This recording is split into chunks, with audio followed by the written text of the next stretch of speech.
Jersey की release टली तो शाहिद कपूर ने घटा दी फीस। ओटीटी को लेकर कही ये बड़ी बात। कोरोना संक्रमित मरीजों की बढ़ती संख्या के कारण देश में लॉकडाउन की स्थिति पैदा हो रही है। कहीं थिएटर्स को पूरी तरह बंद कर दिया गया है तो कहीं 50% क्षमता के साथ उन्हें संचालित करने की अनुमति दी गई है। ऐसे में कई प्रोड्यूसर्स ने अपनी फिल्मों की रिलीज डेट आगे बढ़ा दी है।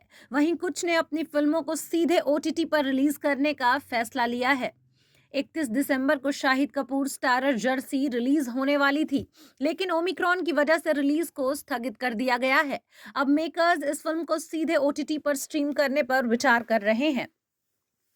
हालांकि अभिनेता शाहिद कपूर इसे सिनेमाघरों में देखने के लिए बेताब हैं। यही कारण है कि अभिनेता ने अपनी फीस में कटौती करने का निर्णय लिया है। रिपोर्ट्स के मुताबिक नेटफ्लिक्स 31 दिसंबर को फिल्म जर्सी का सीधा डिजिटल प्रीमियर करने के लिए एक बड़ी राशि देने के लिए तैयार था, लेकिन शाहिद कपूर ने ऐसा नहीं होने दिया। जर्सी को सिनेमाघरों में लाने के लिए अभिनेता ने अपनी फीस में से 5 करोड़ रुपए घटाने का वादा किया है। रिपोर्ट्स में दावा किया गया है कि शाहिद कपूर फिल्म जर्सी के लिए 31 करोड़ रुपए चार्ज कर रहे थे, लेकिन फिल्म को सिनेमाघरों में लाने के लिए शाहिद ने यह वादा किया है कि अगर बजट पर 5 करोड़ का असर होता है तो वे अपनी फीस में से 5 करोड़ घटा देंगे। यदि 10 करोड़ का फर्क पड़ता है तो वे 10 करोड़ रुपए तक घटाने के लिए तैयार हैं।